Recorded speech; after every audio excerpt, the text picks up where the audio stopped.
Hey D&D YouTubers, my name is Dr. DM and I'm here with a special guest, Uncle N from Chronicles of Frostfire and Chronicles of Legends. And today we're going to do something very special, which I think you're going to love. This is a campaign diary where we're going to go through Chronicles of Frostfire from beginning to end and give our DM's perspective and player's perspective as to the ongoing events, what happened, what was cool, what was maybe not as cool, what inspired us, and you can take these things and use them in your own campaign or use them as a review if you're looking to watch our new series, Chronicles of Legend. Which is going to be ridiculous. Yeah, ridiculous is, I think, an understatement. Yes. It's going to be a bit of a divergence from Chronicles of Frostfire. So, no spoilers. Some will laugh, some will love, some will Cry. So let's get into it. So Chronicles of Frostfire has concluded, about 20 episodes, and we're going to divide it up here into various arcs. And as we do with each one of these arcs, we're going to give a synopsis of what happened, and then we're going to talk about, deep dive into them, and we'll give examples of some of the battles, some of the roleplay events, some of the exploration events, and talk about in-depth, dissect them, and see what you think about them, and you'll see our thoughts on them from different perspectives, from the player perspective and the DM perspective, and we'll take it from there. So, okay. In this particular episode, we're going to cover the opening arc at the beginning. Chronicles of Frostfire is based originally on the Storm King's Thunder module, and I only use that kind of offhand. I did only a little bit. Yeah. And then, because really my focus was the players' stories. Yeah. In this case, Chronicles of Frostfire was, although about everybody, the main, I would say, protagonist was John. Yeah. Right? Because he was not a human. I mean, we already knew that. That's true. Yeah. But he was extra not human. Yeah, he was. Which we found out. Yeah, which you find out in an epic manner. That's right. We'll talk about that, I think, in one of the following arcs when Imrith attacks and so forth. But yeah, here, this is the beginning. The beginning is that there's a problem with the giants, right? Yeah, the ordning has been sundered. Yes, the ordning has been sundered. And what happens? Well, the realm needs a group of heroes to go and check out what had happened. Now, we originally did have a campaign we did, the Origins, here on the channel.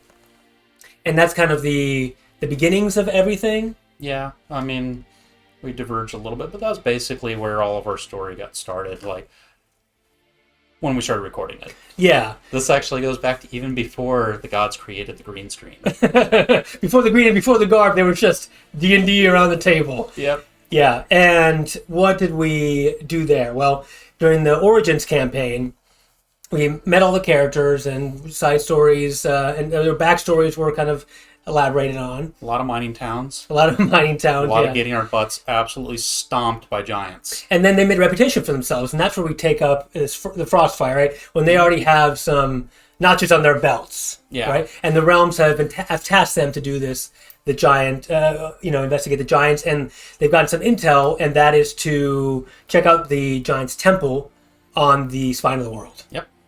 Which was cold, because it isn't a temple. Very. So that's where we open up there. And I think this is a unique scenario, because it is a new campaign, but the characters are already established. Yeah. We'd been, the core group, we'd been playing now for probably already a year before we even started recording. That's true. So it's a bit of I don't know if you know, but Critical Role did that too. They played before, and then when they started season 1 of Critical Role, they were already level, I'm not sure if they're in the teens or whatever. Yeah. So yeah, it's a good way to not just always start at level 1, right? Because that can be kind of boring. So, all right. So they get together. They're underneath this, like an alcove or something, some kind of cave opening. Yeah, with all the giant statues around forming pillars essentially to the entryway, and the giant door, I think it was iced over when we first arrived. Yeah, I think you had to. I think there was first there were some checks, right? They had to get over a bridge, I think that was. Oh yes, the invisible bridge. Wait, no, that wasn't the invisible bridge. It was just really windy, and we didn't want to be blown off. That's true. Which almost happened. And actually, funny story. Do you remember that when you were trying to cross the bridge, and then that all worked out, but then the GoPros all froze? Or the GoPros froze? Yeah, this is a little behind the scenes here. Oh, God. The GoPros were evil. They were. They seized all the time because they got really hot. So we had 3 GoPros, one at each side of the table in the DM. And at one point in episode 1, one of them, I think it's just one of them, just froze. So it stopped recording. Somebody was like, uh-oh, the timer stopped going down on this. Yeah. And so we had to redo the whole intro sequence again. Do you remember that? Oh, yes. Yeah. I don't think that was even the only time it happened to us either. No, I'm glad we've updated our technology. It just took a little Yeah. So, yeah. But yeah, fair warning, GoPros constantly hooked up to power sources. They overheat. They do. But it's the only way to get them to record for long enough to do these kind of sessions. Yeah, so rocking a hard place, but we figured it out. And we want to bring our adventures to everybody. And I know a lot of you are enjoying it, so thank you very much for that. So, all right, so you finally entered the temple, although it's iced over, right? So here's one of the first, strength checks, I think, right? Yeah, I think before we actually started trying to bust it open, Vahera was doing a little bit of, let's see if I can torch it open first. Yeah, and I think John's something around, try to use a fireball. So this is kind of like the character's trying to be inventive to try to get through these scenarios, get through these obstacles, right? But I think if I recall, it's like magic eye, so it's just immediately reforming or something like that. So yeah. I had to bust it.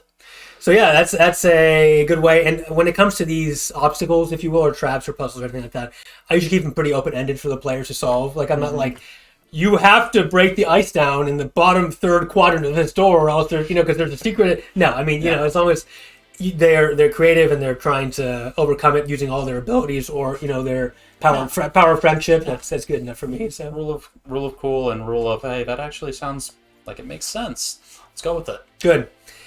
They get inside, and then there's another puzzle. You remember the puzzle where there's all the giant statues and they have the weapons? Yep. Okay. Had to figure out how to match them up. Yeah, I think that was you. I think you were the logic guy. So yeah, I can't remember exactly how we ended up figuring that out. I think there was matching runes or something like that, and you took them. It's like one of those Legend of Zelda puzzles. You have to match the. Yeah, they all conveniently matched up to a giant statue. Seemed to want to hold them. I remember at first though, everyone was like, "Let me use this weapon." I was like, "No, it's too heavy. It's a giant." It was just like an ornamental giant, axe or whatever. So, yeah, but then you got that, and you entered, there was a portal to get to where the Oracle was. Mm-hmm. Everyone went... Who was kind of upset about being killed. Oh, their brother. The Oracle was... That's before the Oracle. That was a dead giant. Yeah, that's right. Yeah, no, you have a good memory. There's a dead giant there who was upset because his brother had killed him. The brother was one of the giant lords who who was someone we had to hunt down later. You did, yeah. You went to one of the Jarl, I think. And then you got in there, and... Is that Basil? Was Basil transformed there? That's when Basil became the... what was the actual title of it? But basically... Thunderfist Basil or something? Yeah, basically got all hulked out and, he got very hulked out. Giant mode. That's when he became the Basil. Yeah, and I think that was actually before we got to the teleporter. That's what was a catalyst to let you all enter, because you needed a liaison with the giants. We had to have someone who was the worthy person to... open everything for us, and Basil was pure of heart. Yeah, and not part dragon. No, so good point, because dragons and giants hate each other. Yeah. So in this first, we haven't even gotten. This is kind of still the opening here, the opening arc. So, here Basil, I had a whole transformation. I guess it's not magical girl, magical boy transformation thing. You have the right or whatever. I love doing these transformations for characters, and you're going to see that a lot in Chronicles of Legends, right? Yes. In one way or the other. Yeah, no spoilers. So some very interesting ones coming up. You will enjoy it. Yeah.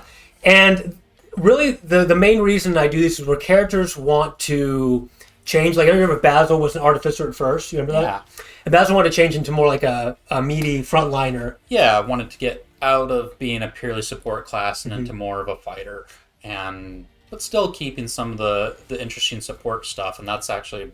one of the really cool things about Thunderfist Basil. He's hybrid, right? All this freaking damage redirection and things like that. That's insane. Basil's like a tank fighter support, Yeah, even more. Oops. Yeah, even more so now. Yeah. So I wanted always for me as the DM, and Uncle I can tell you the character's perspective on this, but I want characters' decisions to be. To really impact the game and impact the player and the character, just be very bold. So if someone tells me, okay, I feel like multi-classing here, well, I don't want it to just be numbers on the page. I want it to impact the story or impact the character. So I was I want to become this Rune Knight, the Rune Knight fighter subclass. I was like, how can I do that? Well, I'm going to build into the story. I'm going to make it really epic, because to change class and become a Rune Knight, well, it's got to have some kind of deep significance, because you are don't becoming just go, hey, I'm a Rune Knight now. Exactly. So there's a tip for you DMs. really involve your players and make it, I don't know, just as deep as impactful as you can. Like, I just wrote out a whole thing for this transformation sequence, and it's pretty sweet. So they got in there. The Oracle told them, shit's going down, but to tell you more, you need to find all these giant artifacts. Right? Yes. Does that ring a bell? Yes, going and finding all of our little secret hidden items to bring back and prove that we're worthy of getting all this information and being the ones to work for the giants and try to right what is wrong. That's fix true. what is broken. Yeah. And there's always that, the hero's journey, they got to prove themselves, right? And that was part of it. So they had to go to different parts of Faerun this is what they were tasked with.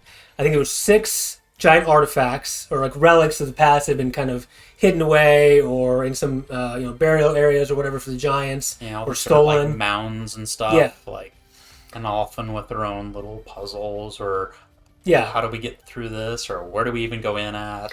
And we'll get to that. So before then though, you all decided to do that for the Oracle, and the Oracle was cool. Do you remember what happened when you all left the portal? Somebody didn't make it through. Yeah, John kind of failed to come back with us. Right, and that was then he got a fun little message. And that was a cliffhanger for the episode where John didn't teleport through because the Oracle had something else to say to him. And that thing was kind of important. Very important, yeah. Which would later lead on to kind of our alternate campaign, Prophecy of Shadows, where there's a prophecy that John and Amalia's future daughter, her future was shrouded in some kind of darkness. Yeah. Was it? So it didn't... Something bad, but we don't know what. Yeah. So it didn't intimately affect this campaign per se, but I think it has ripple effects. We might see in Legends, time has elapsed, and it's just kind of like a season 2 or whatever, and Willa might show up a little bit in some capacity, so there's a little bit of foreshadowing here. So big stuff happens. And before that, though, once John goes, I think at that point he finally makes it through after getting this Oracle vision or whatever, and then him and Amalia have a little bit of a chat. That's it. Not real good. Yeah, and that's pretty cool because that's part of their. I think their growth as two characters that are in love, right? I think and you had to sometimes take a little bit to be like, hey, it's okay or whatever. Remember that? Like, chill out, But yeah, Molly did not take the news well. Oh yeah, that's right. She, I don't remember. Did she even believe it at first? Oh, I don't feel like she was a little doubting of what he'd been told at first. Like, there's no way that could be happening to our daughter. That's true. And no, but that was the case. And they had to, I think, struggle through that. And that was part of, they had some bickering for a while until they finally came together, sometime later. And there was a lot of bickering in their relationship in general. Yeah.